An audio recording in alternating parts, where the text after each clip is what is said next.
Subscribe now and press the bell icon. Never miss an update.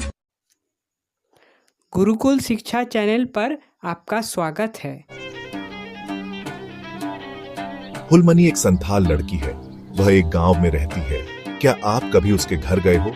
उसके घर की दीवारों पर सुंदर चित्र बने हैं। उसके सभी पड़ोसियों ने अपने दरवाजों और घर के अंदर चित्रकारी की है। दीवारों और फर्श पर पेड़ों, फूलों और पक्षियों के चित्र हैं। फुलमनी अपने बड़ों की तरह मिट्टी की दीवारों पर पेंट करना पसंद करती है। उसके चित्र रंगीन हैं। उसके शिक्षकों ने उसे बताया कि प्राचीन भारत में भी लोग गुफाओं के अंदर और पहाड़ियों की चट्टानों पर पेंट करते थे। भीमबेटका की रॉक पेंटिंग 20,000 साल से भी ज्यादा पुरानी है।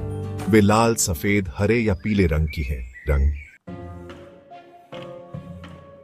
फुलमनी कभी भीमबेटका जाकर प्राचीन मनुष्यों की रॉक पेंटिंग नहीं देख पाई है, लेकिन उसने अपने शिक्षक से प्रसिद्ध रॉक पेंटिंग के बारे में कहानियां सुनी है। एक दिन उसके शिक्षक ने उसे एक तस्वीर दिखाई। उसे पता चला कि यह हमारे देश की एक बहुत ही प्रसिद्ध गुफा चित्रकारी की तस्वीर थी। क्या आप वह पेंटिंग देखना चाहते हैं? ये लीजिए। यह अजंता की गुफाओं में पाई गई पेंटिंग्स में से एक है। यह एक फ्रेस्को है। लगभग 2000 साल पहले कुछ महान भारतीय कलाकारों ने अजंता और एलोरा की गुफाओं के अंदर पेंटिंग की थी। हमारा देश कई धर्मों का घर है। एलोरा की मूर्तियों में हिंदू धर्म, बौद्ध धर्म और जैन धर्म एक साथ दिखाई देते हैं। युगों युगों से कई महान कलाकारों ने हमारे देश के कई अन्य मंदिरों और चर्चों के अंदर पेंटिंग की है। छोटी फुलमनी यह जानकर हैरान है कि कई भारतीय नृत्य रूप मंदिरों के भीतर शुरू हुए थे। फुलमनी एक स्वाभाविक नर्तकी है। वह हमारे समुदाय के अन्य सभी सदस्यों की तरह ढोल की थाप पर नाचना पसंद करती है। उसके शिक्षक ने कहा कि लोक नृत्य भारत के विभिन्न समुदायों के बीच एक लोकप्रिय कला है। पंजाबी लोग भांगड़ा नृत्य पसंद करते हैं। उसी तरह डांडिया गुजरात में, बिहू असम में और छू पश्चिम बंगाल में लोकप्रिय है। फुलमनी को त्योहारों के दौरान छू नृत्य देखना बहुत पसंद है। कलाकार मुखौटे पहनते हैं। वे संगीत के साथ तालमेल बिठाकर अपना सिर हिलाते हैं और हवा में उछलते हैं। छू नृत्य के प्रदर्शन के अंत में फुलमनी हमेशा खुशी से चिल्लाती है। पिछले रविवार छोटी फुलमनी अपने माता पिता के साथ यात्रा देखने गई थी। वह यात्रा देखकर रोमांचित हो गई। अगले दिन जब उसने कक्षा में प्रदर्शन की कहानी सुनाई तो उसके शिक्षक ने कहा कि यात्रा वास्तव में एक तरह का थिएटर है। इस तरह का थिएटर हमारे देश के अलग अलग हिस्सों में अलग अलग नामों से किया जाता है। इसे महाराष्ट्र में तमाशा, उत्तर भारत में नौटंकी और बंगाल में यात्रा कहा जाता है। ये अधिकांश लोक रंगमंच पौराणिक घटनाओं या पात्रों पर आधारित होते हैं।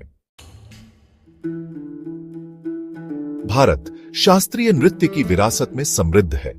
कई शास्त्रीय नृत्य रूप हैं और प्रत्येक कुछ पौराणिक कथाओं से संबंधित है।